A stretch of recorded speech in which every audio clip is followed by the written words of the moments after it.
Hi, I'm Lisa K. Donner, along with Sarah Cowgill, Andrew Moran, Keelan Ferris, and Dave Patterson.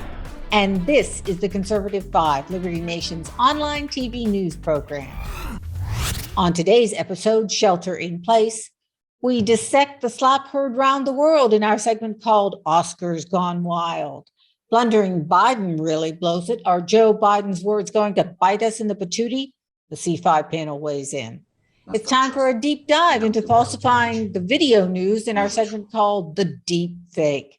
And in our Just for Fun Volume 8, we'll explore another round of what the heck in an old favorite game of Would You Rather. All this and more coming up on this edition of the Conservative 5.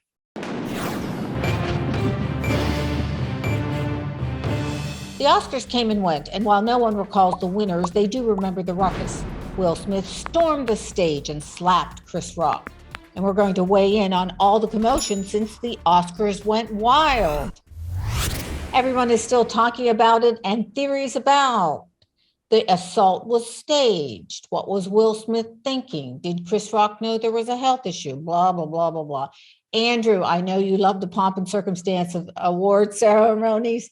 Do you think it's as simple as somebody just lost their temper? Well, before I go into it, I have breaking news, and I think Kelly Balish should report on it. One of my sources in Hollywood said that Will Smith is doing another Men in Black film. It's called Men Who Smack.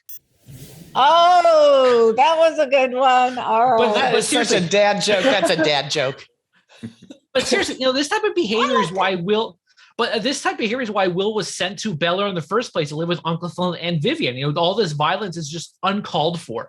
But now the latest news we have is that the Academy apparently asked Will Smith to leave, and he didn't agree to it. And now Chris Rock was asked about it. He said that he's still processing it. So boo-hoo for all these rich multi-millionaire celebrities. I don't care.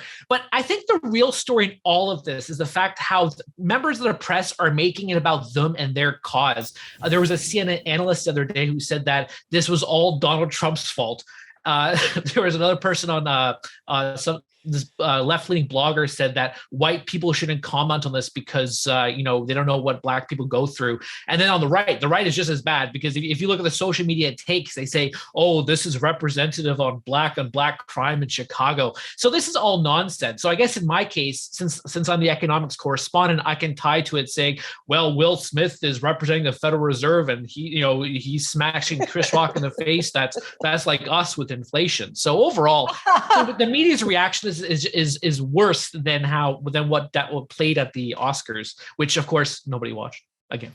Sarah, I sort of thought it was interesting. I went the other day to the needlepoint store with my friend, and they were holding a class, and all the ladies were sitting there needlepointing. And I think women sort of are looking at this issue a little differently than men, especially married women. There's a little bit of valiant behavior, even though it's violent. Any man of mine, really, if you're going to defend my honor, you're going to walk up on that stage and you're going to take a fist to his face and knock him on his ass. That didn't happen. It was a slap. It was like he needed a leather glove to maybe make a point in, the 1800s duel and, taking care of your lady honor. I thought it was stupid. And I don't think it was any. I mean, if he's really going to do the job, if he's really angry and standing up for his woman, who they have an open marriage, so I don't even see how this works for them. But if you're going to do that, do it right. He didn't do it right.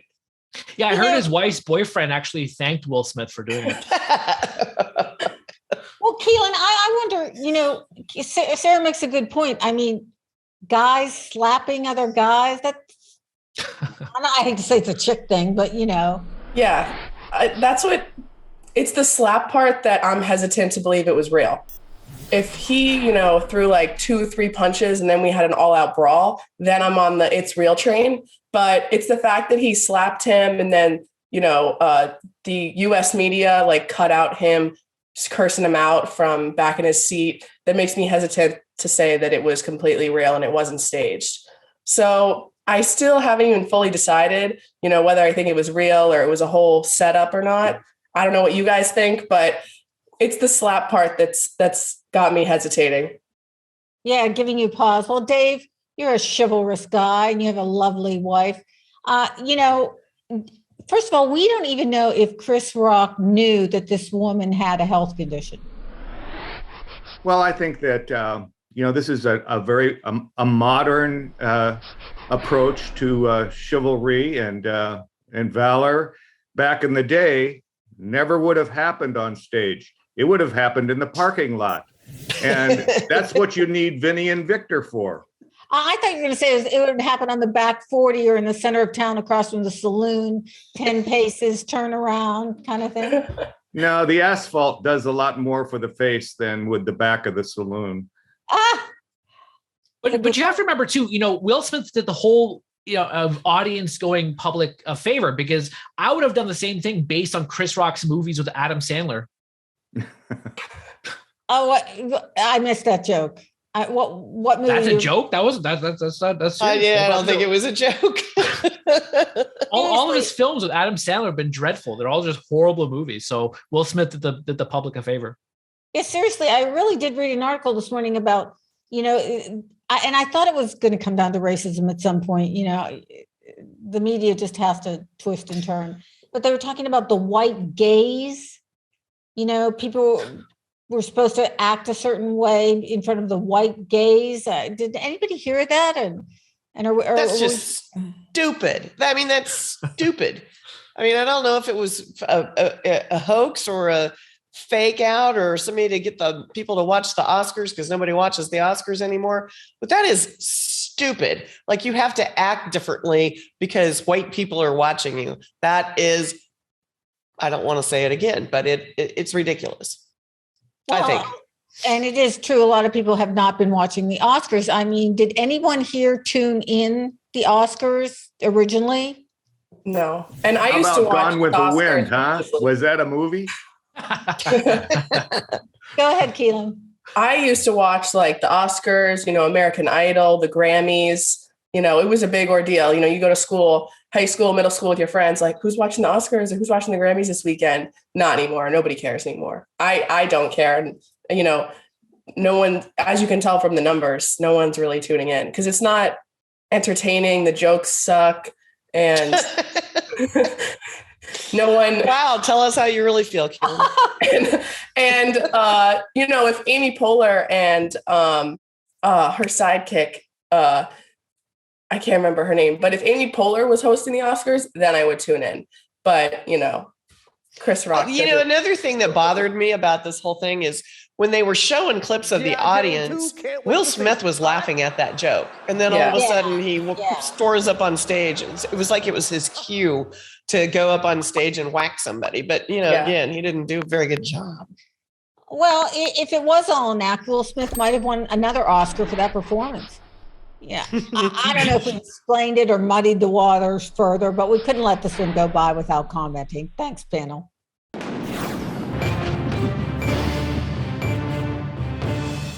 Folks on the conservative side call him gaffer-in-chief. President Joe Biden's history of random and inappropriate comments may finally have caught up with him. But the deeper issue here is that every time he speaks off the cuff, these people come running with an odd explanation of, quote, what the president really meant, unquote. On a diplomatic junket in Eastern Europe, it seems the president suggested a regime change in Russia. But wait, he really didn't mean that. Or if those were his words, they were only personal opinions. Sheesh. Dave, is this constant gaffe machine rapidly getting us into international hot water? Well, I mean, you used Biden, gaffe, and referred to credibility in the same sentence. That is really working the sentences. The White House National Security staff, I mean, they've had to walk back the president's comments so much it gives, new meaning to the term moonwalking. But with respect to credibility, I think that the president's national security team gave up any claim to credibility after the Afghanistan debacle. I mean, the ham-handed, disastrous withdrawal. I don't think they're ever going to get back up on the step after that. I mean, that's going to follow them until they're simply a footnote in history. And, you know, everything that's happened since, I mean, it's just gilding on the gaffe-laden lily, really. You know, all of Biden's gaffes and inartful explanations. I mean, they happen every day. It's becoming passé, actually. One thing I think people need to pay attention to, you know, in President Biden's State of the Union address, he did say something that has proven over and over to be very true. The president looked right into the camera lens and said, in all seriousness, all Americans, I will be honest with you. He's lying.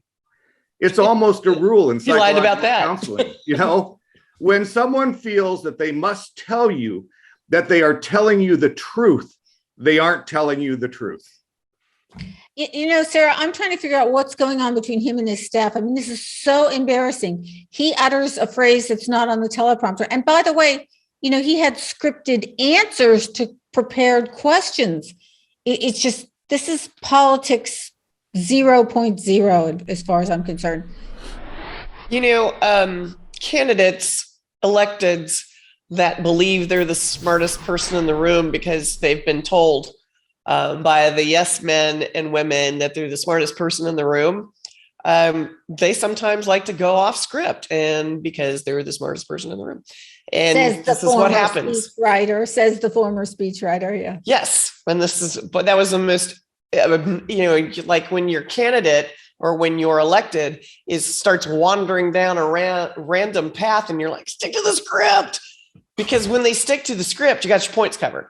When they go off like he does, and it's a quick flash of temper, like somebody ticked him off, and then he says Putin should not be in power. I mean, that's suggesting that somebody wants to take him out.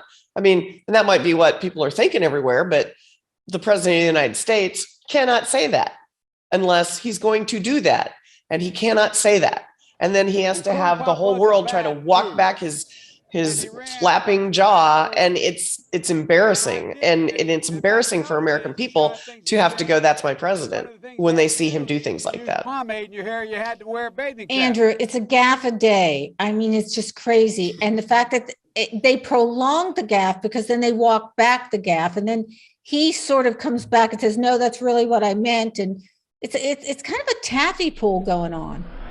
Well, I think the entire administration is just one big gaffe. I don't think it's President Biden alone who's his gaffer. I mean, everything that's coming out of this administration policy-wise is just one big blunder every single time. And if you want to talk about gaffes too, I mean, the Democrats like to pretend that there's this racial unity party, but a lot of things that Biden has said in the past when it comes to race is just downright racist. You know, when he said that, you know, if you don't vote for me, you're not black. And, you know, black people are not as diverse as Hispanic people, as you reported last year, Lisa. So everything he says is just complete nonsense, but especially the economics front. I mean, I wish he would just stand back and, you know, put forward different policies on the economic front. You know, one of his biggest gaffes probably, which the entire Washington establishment was when he said inflation's transitory. What happens? A year later, you have, you know, 40-year high inflation rate. You got 8% inflation. Gasoline's at $4 a gallon. So everything from Harris to Biden to Brian Deese to Cecilia Rose, they're all one giant gaffe machines. Keelan, read the room for us as far as your friends and Romans and countrymen and the younger set.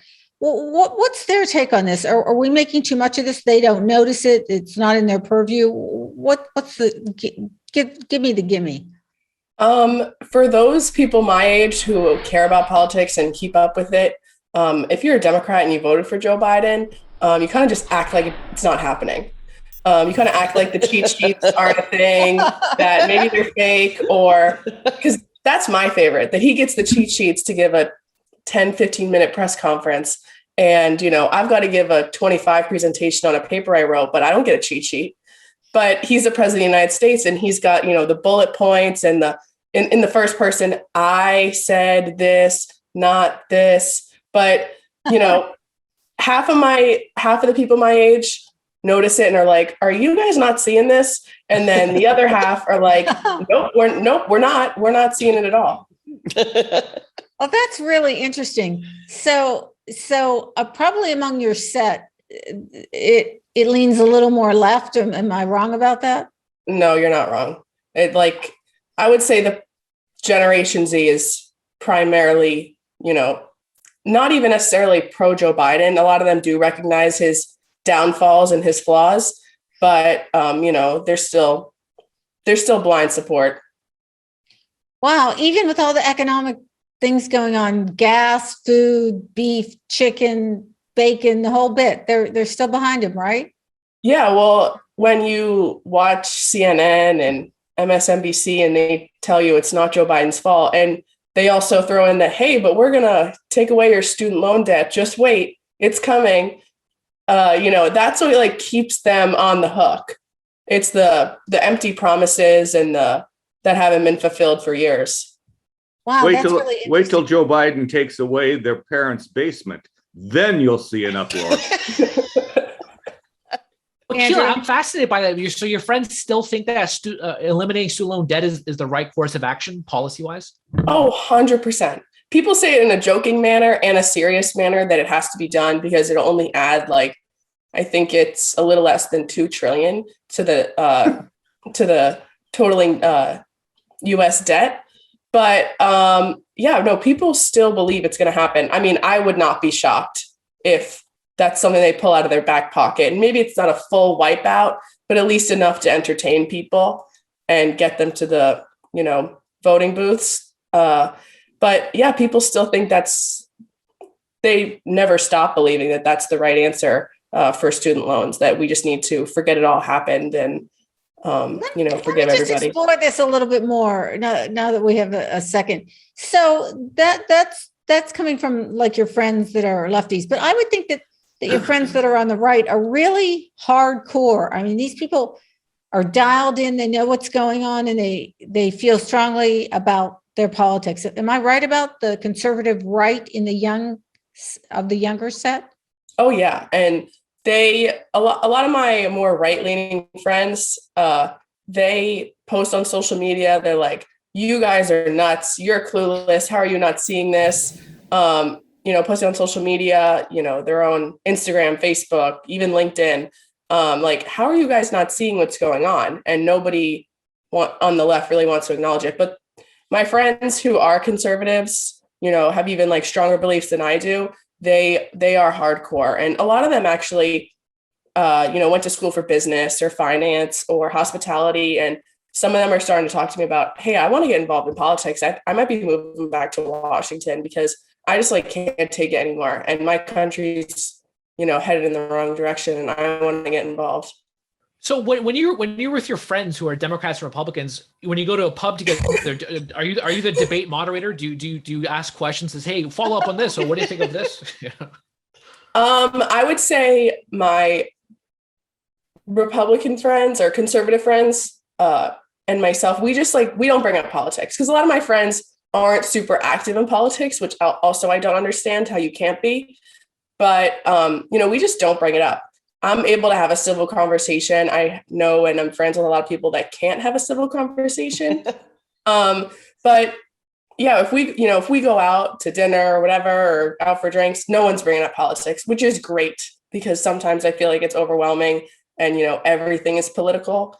But no one's really, getting into slap fests or, fist fights over politics. Well, it's amazing how this segment about Biden turned into an interrogation of Keelan's social life. Yeah, exactly. That's why we invited her, Andrew. Yeah, we sort of made a right turn there, but we're all fascinated with the younger generation, Keelan. You guys, we're dependent on you. But as far as the gaffes concerned, another day, another gaffe, we'll be counting them for you and reporting on them as need be. Thanks for watching the Conservative 5, and thanks panel, and thanks Keelan for the window on the youth of today.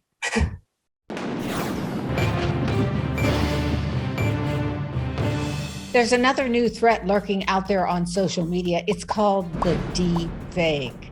Online scammers cobble together realistic photos and videos to create a fraudulent reality. But it's not a funny animal video this time. These fakes have international implications. Videos of the war in Ukraine have dominated social media. One will pop up saying thousands of Russian soldiers have been killed or taken prisoner. Another one shows Ukrainian President Zelensky surrendering to the same forces. Keelan, you wrote an in-depth accounting of the current deepfake situation on Liberty Nation. give us the overview and tell us, how does this work? Because I think a lot of us are easily fooled. Yes. So it depends on how good the deepfake is. So in the past, we've always had issues with misinformation. And it was normally just surrounded someone saying something and then everyone being like, hey, that's not true. Or, someone saying something that was true and then everybody else saying, hey, that's not true. So now we have this issue where it's not just what somebody's saying, it's actual photos and videos, which what normal people will account as something that is authentic, that they can trust. So it's crafted through artificial intelligence. And essentially previously, very 20th century of me, we would say this has been photoshopped. But now this is like taking on a whole new technological level, right? Yeah. So if I had the right skills or the right equipment, I can make a photo or a video from the ground up. So essentially, we're not at this point now, but we may eventually be at a point where you've got two videos of Joe Biden doing a press conference next to each other. In one video, he says one thing, and another video, he says the other. And we might reach a point where the average person won't even be able to tell which one's real and which one's not, which is extremely concerning. In 2022 now, we're not at that point. The deep fakes aren't as realistic. They kind of look weird and the voice is off. And for example, the one of Zelensky, his head looks like it's been photoshopped onto a body and his voice is all weird and fuzzy. So, for a more tech savvy group, they're immediately like, all right, this is fake.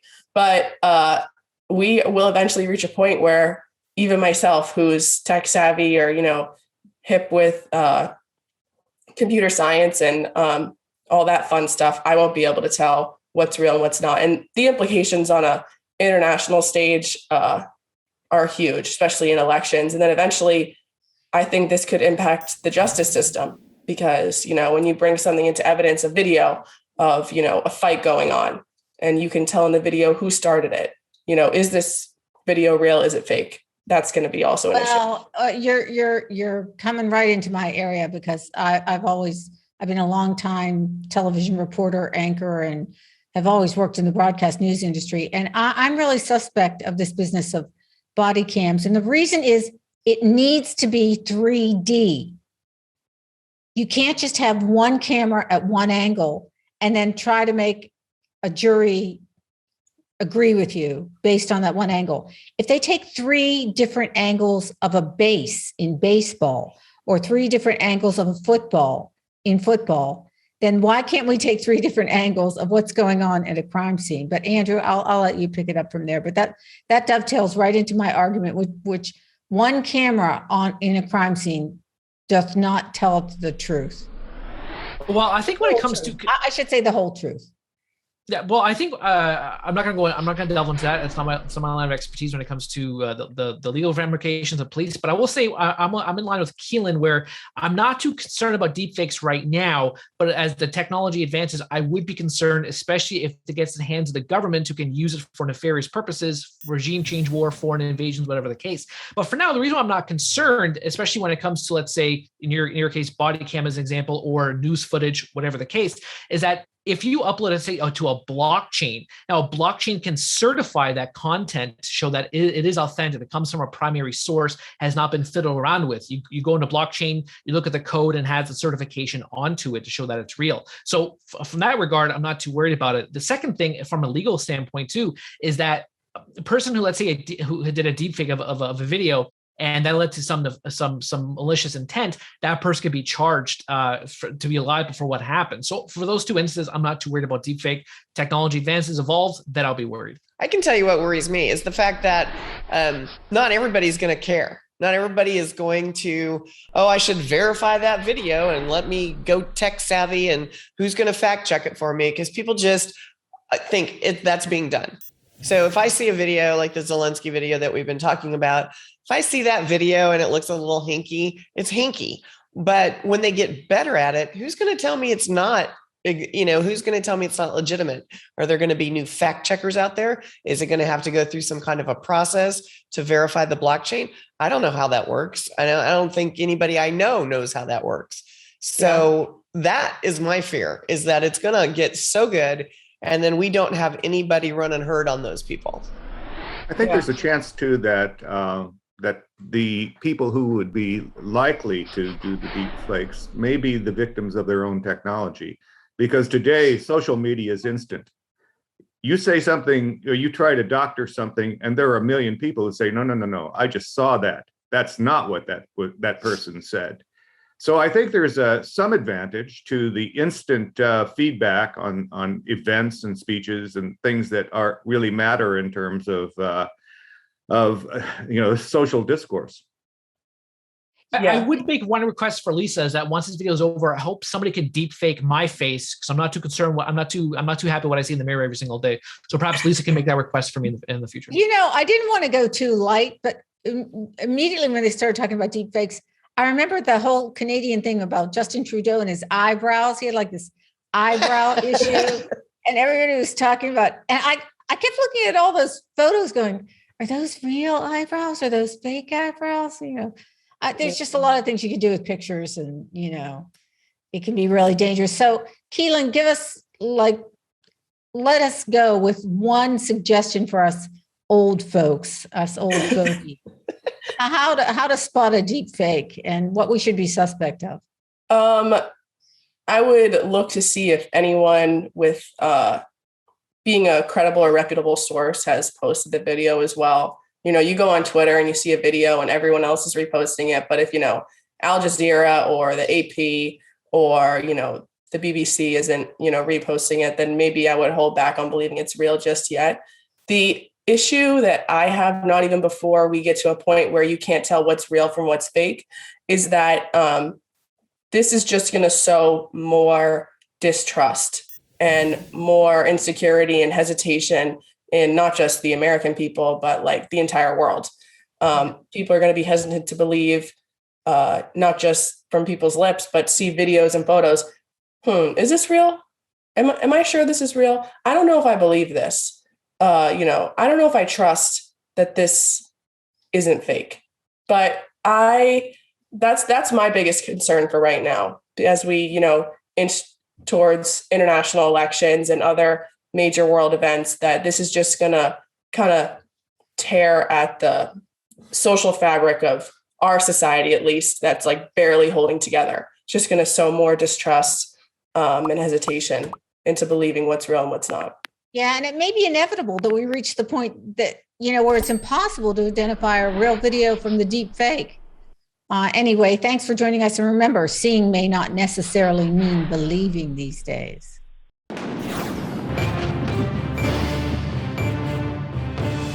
It's that time again to poke fun and solve the world's problems at the same time.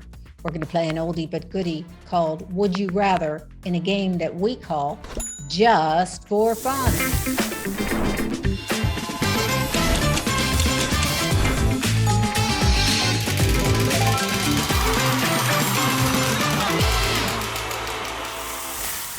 You all know the drill by now. I have in my possession 5 questions to ponder. I'll call you out individually to answer, and then have everyone else on the panel berate or debate your decision. Keelan, get ready for this.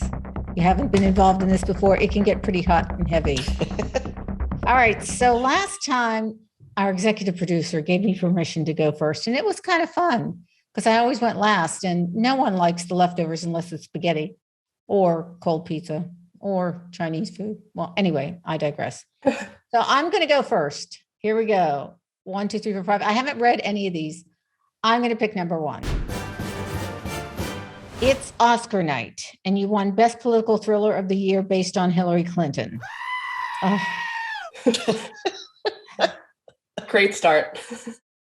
Would you rather accept in person or stay put in the underground bunker where you've been holed up since the movie aired? Oh, eating my Doritos. I think I'd stay in the bunker.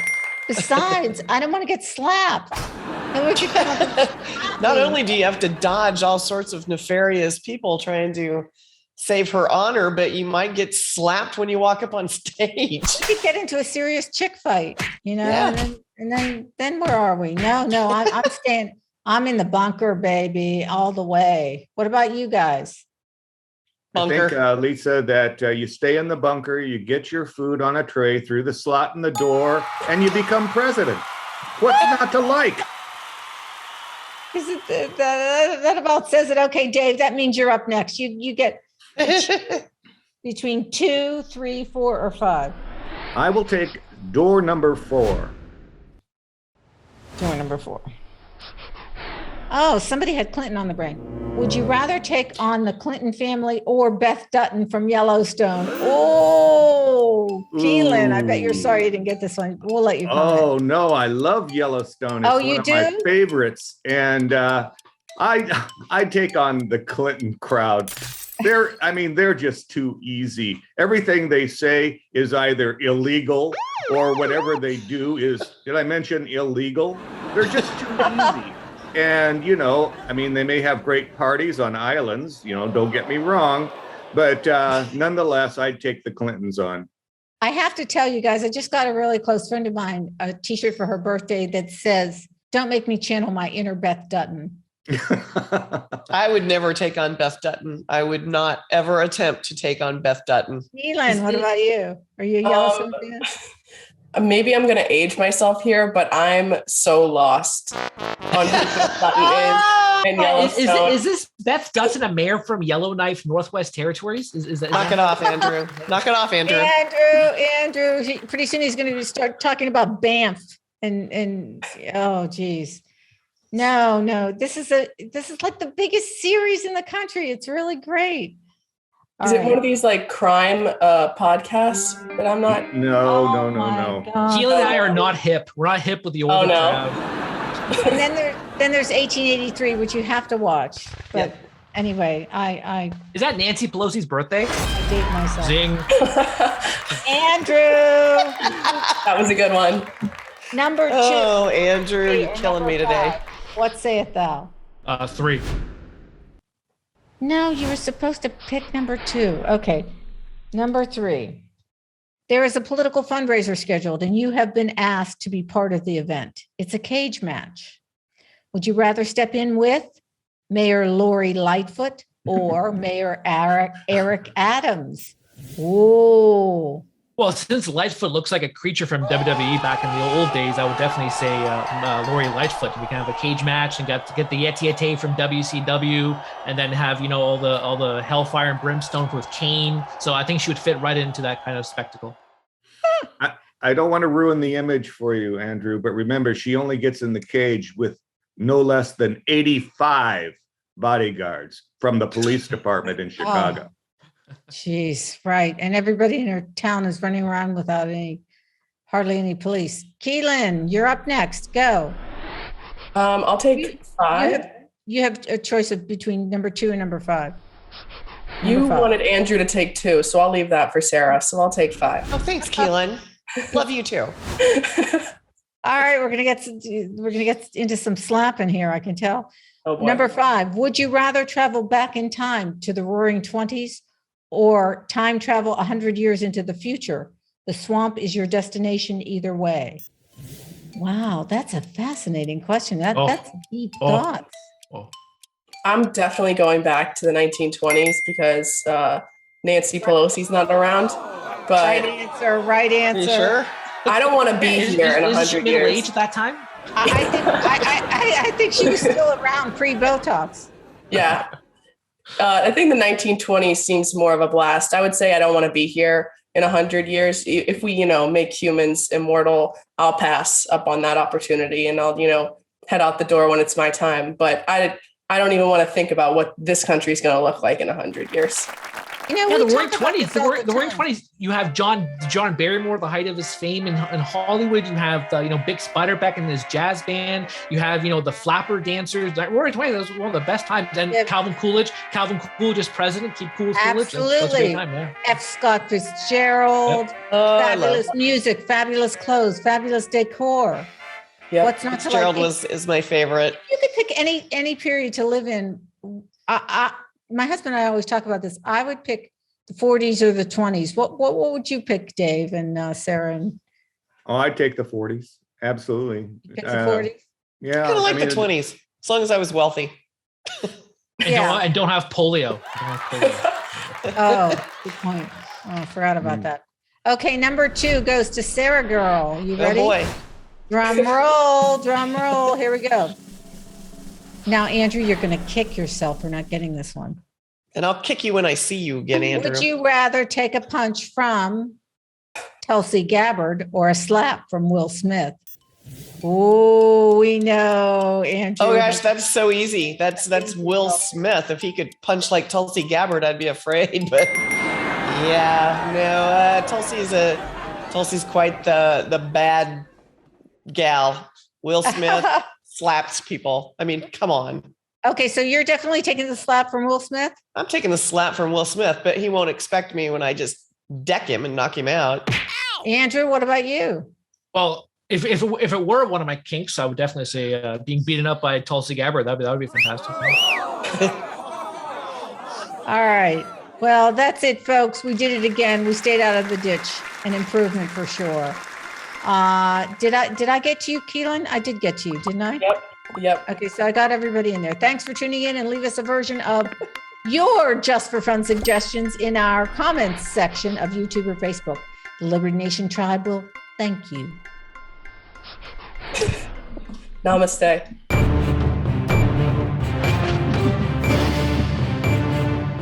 That's it for our Conservative 5 panel today. Check out our other C5 shows and segments on your favorite video platform. YouTube, Vimeo, Rumble, we're on them all. As well, Liberty Nation has its own Roku channel where you can see all of our TV productions. Thanks for tuning in. And remember, surf on over to libertynation.com. Join us on the Member Zone, just $17.76 for the year. And special thanks to our fantastic editor and post coordinator, Frank DiOrio, and our executive producer, Sarah Cowgill. I'm Lisa K. Donner, editor-in-chief. Thanks for joining us today. This has been a production of libertynation.com, where truth is making a comeback.